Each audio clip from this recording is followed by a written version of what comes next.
Hey everybody, it is Andrew back here and day 2 of the tips for more bookings. So day 1 I did a couple days ago in my last video. Go take a look if you haven't already.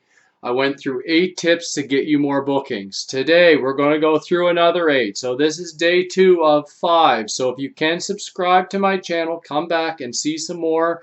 I will keep pumping these bad boys out every few days. Maybe they'll work for you. Maybe they won't. I don't know, but so far so good for me. So anyways, let's get right into it. And today, let's bring up back, I haven't done this in a while, the trusty old whiteboard.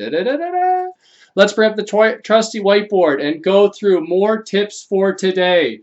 So the first one, the first few minutes. This is vital. And when I say first few minutes, I mean the first few minutes that you get into the class, not when it starts. What I like to do is if the student is already there, I like saying hello on the screen and really break down those barriers right up front, especially with the new students to you. If you can get in there and start drawing some funny stuff or whatever, they will just be perplexed by that and it'll bring a smile to their face, and it already puts you in their good books before the clock hits 0. So if you're looking for more bookings, that is a great strategy. Yes, you got to be in there a few minutes early. Yes, the student has to be in there a few minutes early, but you can make that work most of the time. So that's tip number 1. Tip number 2, extra 2.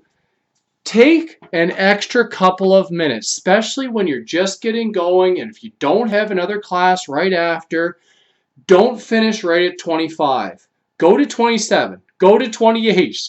Go to 29. Go as long as you can, maybe to a certain extent. But put in the extra time, and I think it'll pay dividends in the future because the parents will see that. Some will, and they will notice that you're not just leaving and bolting right after 25. And I think it'll do nothing but help you. Again, I know VIPKID says no longer than 28. But I like just doing whatever you can to get another booking, and that will not hurt you. Okay, number 3, Mandarin. So this goes back to your bio. It is so important that your bio translates well into Mandarin. So put your bio in as it is right now. Put her into Google Translate. Translate it over into Mandarin, and then translate that translation back and see what comes out, and you will be shocked at what comes back. I had to refine mine over and over and over again to get it to say what I wanted to say, to play up my qualifications like they should be played up and not played down to some of the translations that were taking place. So if you haven't done that, do it, because it is so important, because that's what most of them are seeing, the Mandarin. They're not seeing the English version. Most of them need the Mandarin translation, so do that if you haven't already. Number 4, better than most. So what I mean by that is the feedback. This is where things really took off for me. Things really took off for me when I really refined my feedback process. So what I mean by that is I really upped my game in my feedback. Once I started to develop my own template, I added in the stuff that they're doing well, the stuff that they need to work on, some thoughts for the parents, what we covered in the class. Go back and take a look at a few videos ago. I put my template right in the comment part of my video, and that's where things took off. They took off in the sense of getting rebooked more, and my 5 apple percentage went up, up, up. So that just compounded things and really helped me move forward with my booking. So that's vital. Your feedback needs to be better than most. If you want to get as many bookings as you can't do those templates. You can't just get away with those templates. I'm sorry.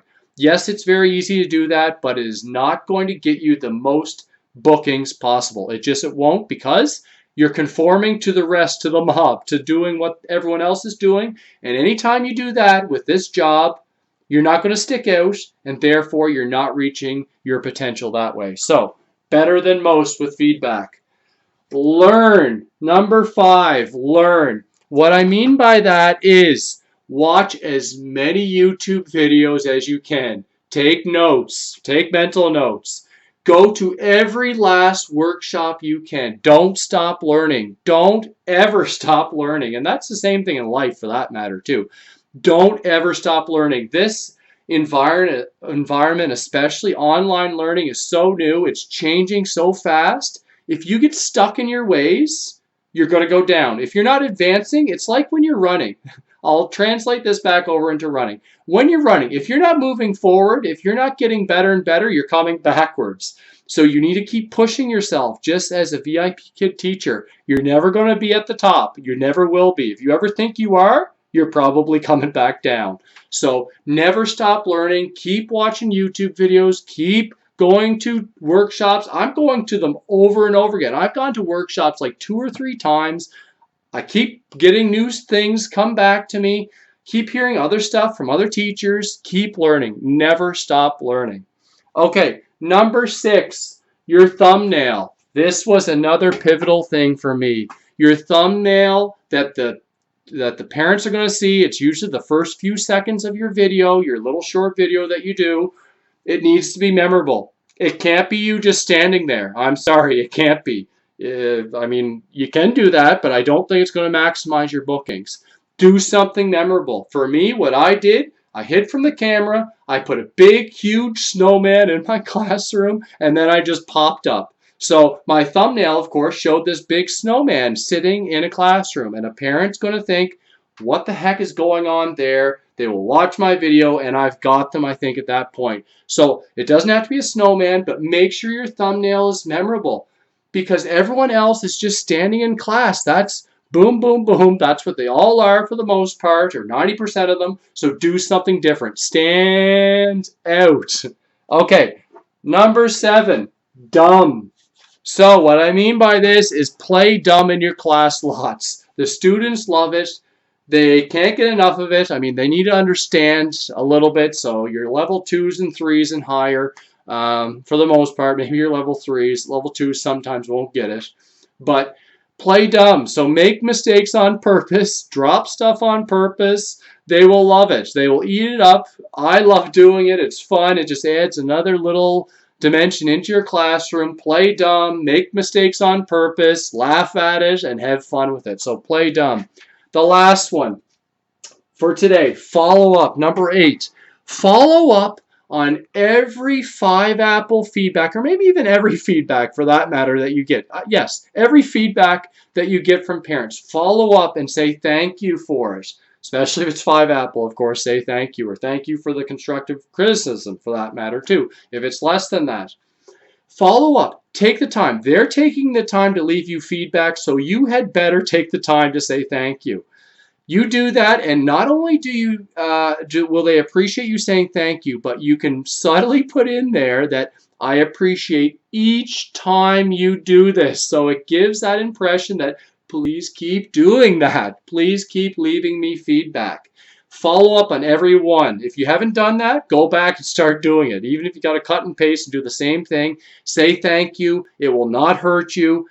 Keep following up on all of them and really take the time, because they're taking the time for you. So that's all for today. In a couple of days, we're going to go into some more. We'll keep moving forward with some tips. Leave me some comments on what's working good for you.